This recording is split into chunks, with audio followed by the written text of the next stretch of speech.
नमस्कार। प्रधानमंत्री आजकल अपनी तमाम चुनावी सभाओं में एक कहानी सुना रहे हैं। कहानी सुना रहे हैं कि कांग्रेस एक ऐसा प्लान लेकर आ रही है जिसमें बहुत सारे लोगों की संपत्तियां जब्त कर ली जाएंगी, महिलाओं के गहने जब्त कर लिए जाएंगे। ये जो संपत्ति है उनको सरकार अपने कब्जे में लेकर उसको सबको बांट देगी। लोगों की प्रॉपर्टी जब्त कर ली जाएगी और ये कुछ खास लोगों में बांट दी जाएगी। और इससे इस चुनाव में एक नया विवाद खड़ा हो गया है। इस विवाद के पीछे की कहानी क्या है? क्या कांग्रेस ऐसी कोई योजना बना रही है? क्योंकि इस पूरे मामले में सैम पित्रोदा का नाम भी सामने आया है, जो अमेरिका में रहते हैं, ओवरसीज कांग्रेस के प्रेसिडेंट हैं और उन्होंने भी कुछ बयान दिए हैं। इस वीडियो में मैं उनका बयान भी आपको सुनाऊंगा और इस बारे में जो सवाल उठाया जा रहा है कि लोगों की संपत्तियां जब्त की जाएंगी, ये योजना क्या है या क्या योजना हो सकती है, इस बारे में एक्सपर्ट क्या कहते हैं वो भी आपको दिखाएंगे इस वीडियो में। लेकिन उससे पहले कि मैं कुछ दिखाऊं, प्रधानमंत्री का ये बयान भी आप सुन लीजिए कि प्रधानमंत्री कह क्या रहे हैं। कांग्रेस और इंडी गठबंधन की नजर अब आपकी कमाई पर है, आपकी संपत्ति पर है। कांग्रेस के शहजादे का कहना है कि उनकी सरकार आई तो कौन कितना कमाता है, किसके पास कितनी प्रॉपर्टी है, किसके पास कितना धन है, किसके पास कितने मकान है, उसकी जांच कराएंगे।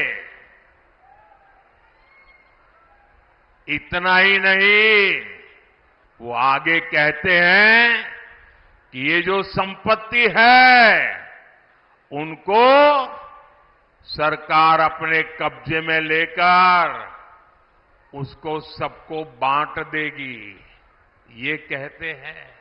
2024 के चुनाव से पहले ये मुद्दा गर्म हो गया है और इस मुद्दे पर लोग स्पष्टता चाहते हैं, सफाई चाहते हैं।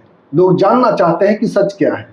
और सच ये है कि देश में इस वक्त एक सबसे बड़ी समस्या ये हो गई है कि अमीरी और गरीबी के बीच में एक बहुत बड़ा फासला हो गया है। क्या आपको मालूम है कि देश की 40% संपत्ति पर सिर्फ 1% लोगों का अधिकार है और बाकी में 60% जो संपत्ति है उस पर बाकी जनता यानी कि 99% जनता के पास में वो है। और ये पूरी दुनिया में एक ये बड़ी समस्या के तौर पर सामने आया है। और 2022-23 की एक रिपोर्ट बताती है कि ये समस्या पूरी दुनिया में इस वक्त एक ऐसे समाज का रचना कर रही है जिसमें बहुत सारी समस्याएं पैदा हो जाएंगी और उन समस्याओं से निजात पाने के लिए आने वाली सरकारों को इसके लिए कुछ उपाय करने होंगे। और कांग्रेस ने इस बारे में योजना बनाई है। कांग्रेस ने जो नया योजना लेकर आई है उसमें कुछ संपत्ति, कुछ पैसे गरीबों में डिस्ट्रीब्यूट करके उनको सबल बनाने की एक योजना है। और शायद उसी योजना को लेकर प्रधानमंत्री भ्रम फैलाने की कोशिश कर रहे हैं। जी हाँ, भ्रम फैलाने की कोशिश कर रहे हैं। दरअसल 2011 में जब मनमोहन सिंह की सरकार सत्ता में थी तब एक सर्वे हुआ था, जो जातीय गणना होती है, जो सर्वे होता है जिसमें हम जनसंख्या का आकलन करते हैं।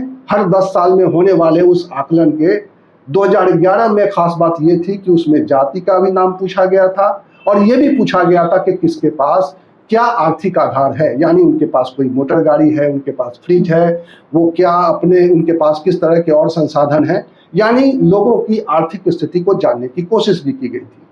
लेकिन उसका सर्वे पूरी तरह से प्रकाशित नहीं किया गया था, वो जनता में नहीं आया था। वो रिपोर्ट सरकार के पास सुरक्षित है। पीसीसी 2011 के निम्नलिखित 3 उद्देश्य हैं और ये आज भी महत्व रखते हैं क्योंकि हमने सामाजिक आर्थिक जाति जनगणना का जिक्र हमारे न्याय पत्र में किया है।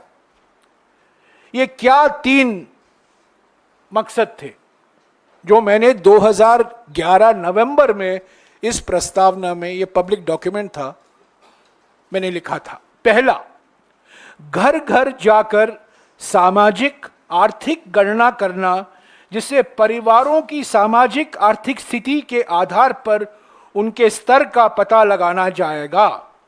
तब राज्य सरकारें गरीबी रेखा से नीचे रहने वाले परिवारों की सूची तैयार कर सकेंगे,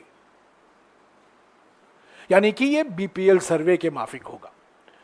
दूसरा उद्देश्य यह था प्रामाणिक सूचना उपलब्ध कराना, जिससे देश की जातिवार जनसंख्या की गणना हो सके, यानी कि इसमें अनुसूचित जाति, अनुसूचित जनजाति, पिछड़े वर्ग, समाज के अलग अलग जाति, क्योंकि जाति ही हमारा समाज का आधार है, आरक्षण का आधार है, जाति से तो हम भाग नहीं सकते।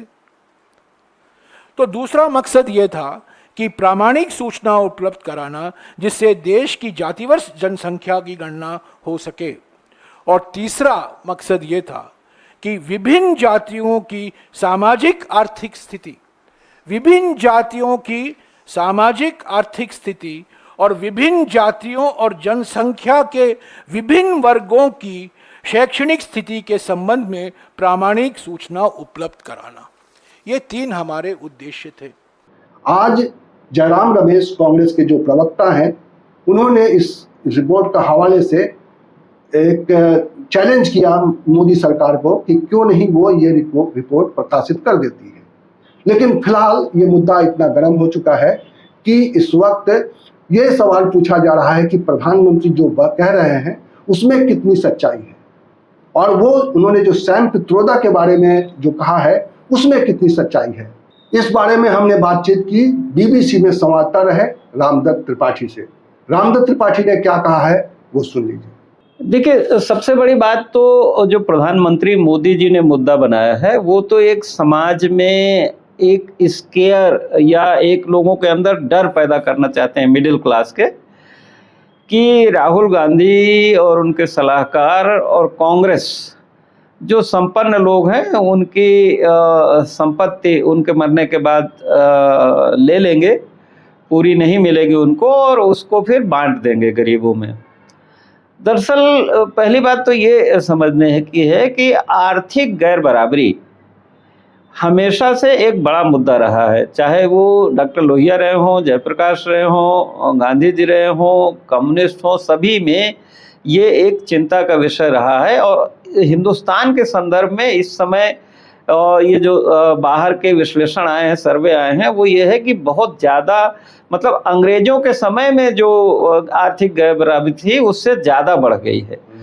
तो स्वाभाविक है कि जो राजनीतिक दल हैं सभी को ये चिंता होती है, सभी उसके लिए उपाय ढूंढते हैं क्या करना चाहिए। इसी के तहत देखिए हमारे यहाँ जमींदारी उन्मूलन हुआ था एक समय में, तो जिनके पास ज़्यादा ज़मीनें थी उनकी सरप्लस ज़मीनें ले करके अर्बन और रूरल दोनों है वो गरीबों में दी गई थी। तो ये तो एक राज्य का काम है कि लोगों में एक समानता हमारे संविधान की प्रस्तावना में भी है। तो सैम पित्रोदा भी एक गांधीवादी चिंतक हैं और उनका ये कहना था कि वो भी इस तरह से सोचते हैं कि भाई कैसे हिंदुस्तान में आम लोगों में खुशहाली आए, जो गरीब तबका है, जो मजदूर तबका है, उसको कैसे उचित वेतन मिले और कैसे उसका जीवन बेहतर हो। अभी हमारे यहाँ राष्ट्र के पास इतने संसाधन नहीं है कि हम जैसे कई विकसित देशों में बेरोजगारी भत्ता दिया जाता है और सोशल सिक्योरिटी हैं वो दे सकें। तो उनका ये कहना था कि अमेरिका में एक ऐसा कानून है इनहेरिटेंस एक्ट, जिसके तहत जो बहुत अरबों के खरबों के जिनकी संपत्ति होती है वो आम मिडिल क्लास या लोअर मिडिल क्लास के बारे में नहीं है, उनके डेथ के बाद वहाँ एक रूल है कि उसका 45% उनके बच्चों को दे दिया जाता है। और वैसे भी वहाँ बच्चे इतने निरीह भी नहीं होते। एक ये भी है कि वहाँ की व्यवस्था ऐसी है कि सब कोई निरीह भी नहीं होते, और बाकी जो हिस्सा है वो स्टेट के पास आ जाता है, ये मानते हुए कि आप जो धनाढ्य हुए हैं उसमें समाज के जो कम्युनिटी के रिसोर्सेज हैं, चाहे बिजली हो, पानी हो, जमीन हो, खनिज पदार्थ हो, जंगल है, उनके रिसोर्सेज का इस्तेमाल करके आप इतने धनाढ्य हुए हैं। तो आप जैसे गांधी जी ने ट्रस्टीशिप की बात रखी थी कि भाई आप उसके मालिक नहीं हैं, आप ट्रस्टी हैं उस संपत्ति के, तो उसको करके ताकि स्टेट के पास, गवर्नमेंट के पास वो रिसोर्सेज आ जाएं और फिर जो नीडी लोग हैं उनको अलग अलग स्कीम के तहत उनको दिया जा सके। लेकिन मोदी जी तो इस समय मौके की तलाश में है कि वो जहां जरूरत होती है कि वो कहते हैं कि साहब कांग्रेस जो है वो हिंदुओं की संपत्ति लेके आपका मंगलसूत्र मुसलमानों में बांट देगी। उससे काम नहीं चला तो अब वो ये उनको एक मुद्दा मिल गया सैम पित्रोदा की बात का, तो उन्होंने इसको मुद्दा बना दिया कि कांग्रेस जो है आपके बाप दादों की जमीन जो है लेके या संपत्ति लेकर के धन जो है वो बांट देगी। लेकिन मजे की बात यह है कि अभी एक जो जयंत सिन्हा है जो मोदी जी के साथ ही वित्त राज्य मंत्री थे, वो खुद इस टैक्स की वकालत कर रहे हैं। उनका एक वीडियो आया है और ये कोई पहली बार नहीं है। जो वित्त मंत्री पी चिदम्बरम थे उस समय भी ये बात आई थी। तो एक थिंकिंग ये हमेशा चलती रहती है कि भाई जो ज़्यादा रिच लोग हैं उन पर कैसे टैक्स लगा के उन्होंने जो दौलत इकट्ठा की है या इस तरह से उनको ले करके और स्टेट जो है जो कम आमदनी वाले लोग हैं उनको भी दिया जाए, क्योंकि जो आर्थिक विषमता से समाज में जो है वो बहुत समस्याएं पैदा होती हैं। और अब मैं आपको सुनवाता हूं सैम पित्रोदा का वो बयान जो उनके प्रधानमंत्री के बयान के बाद आया है, जिसमें वो किस तरह से अपनी बात को रख रहे हैं। कैसे ले सकते हैं? आपके घर में आके सामान ले जाएंगे, आपका फर्नीचर ले जाएंगे। ये क्या बात कर रहे हैं आप? ये पागलपन है ना। ओके, आपके जूते ले जाएंगे क्योंकि जूते बड़े महंगे हैं। ऐसा नहीं बनता ना। ये एक पॉलिसी इश्यू है कि कांग्रेस पार्टी ऐसी पॉलिसी बनाएगी जिससे wealth distribution would be better. एक अच्छा एग्जांपल दूं, समझिए कि हमारे वहां अभी मिनिमम वेज नहीं है, अमेरिका में है मिनिमम वेज। सो हम लोग हमारे घर के नौकर को कुछ भी देते हैं, किसी को 1000 रुपया देते हैं, किसी को 10,000 रुपया देते हैं। ओके, और कोई 18 घंटा काम करता है, कोई 12 घंटा काम करता है। If we come up with a minimum wage in the country saying you must pay so much money to poor, now that's distribution of wealth. आज क्या हो रहा है कि rich people don't pay their peon, servants, home help enough, but they spend that money in vacation in Dubai and vacation in London. Okay? So if they paid little more, that's a distribution of wealth. Okay, we don't have minimum wage law yet. Yeah. I even tackle issues like why should you call somebody Naukar? I don't understand. That Naukar word should be completely out of the dictionary. It's a home help. ये हमारी नौकरानी है। अबे what a demeaning thing to say. ये चलते आ रहा है generation से। हमारे ऑप्शन हो तो हम निकाल देंगे, बोले किसी को नौकर मत कहिए। They are also human being, they deserve respect, dignity. So there are many issues like this when we you talk about distribution of wealth. It is not that you sit on a chair and say okay here this belongs this money, I will be distributing it to everybody. Okay, it's naive to think like that. And a prime minister of a country thinks like that, that means I got some concerns about his brain. Okay? I mean, what are you talking? You are really dealing with the policy issues to redistribute wealth. Okay? And when you ask for the data, you are really trying to understand what is the distribution today. We don't have good data on all of this. I think we need data to decide on policy issues. We don't need data to distribute wealth.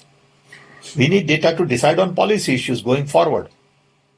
बहरहाल कांग्रेस ने इसको एक मुद्दा बना लिया है और इस मुद्दे को लेकर चुनाव में हो सकता है कि गर्मी अभी और बढ़े। आपको इस समस्या के बारे में क्या कहना है, आप हमारे कमेंट बॉक्स में आकर अपनी बात रख सकते हैं। आपको अगर हमारा ये वीडियो अच्छा लगा तो इस वीडियो को अधिक से अधिक लोगों तक पहुंचाइए, और अगर आपने अभी तक हमारा ये चैनल सब्सक्राइब नहीं किया है तो प्लीज़ इसे सब्सक्राइब कर लीजिए। बहुत बहुत धन्यवाद। इसी तरह की चर्चा, इसी तरह के विमर्श और इसी तरह के सवाल के साथ मैं आपको मिलूंगा अगले वीडियो में, तब तक के लिए नमस्कार।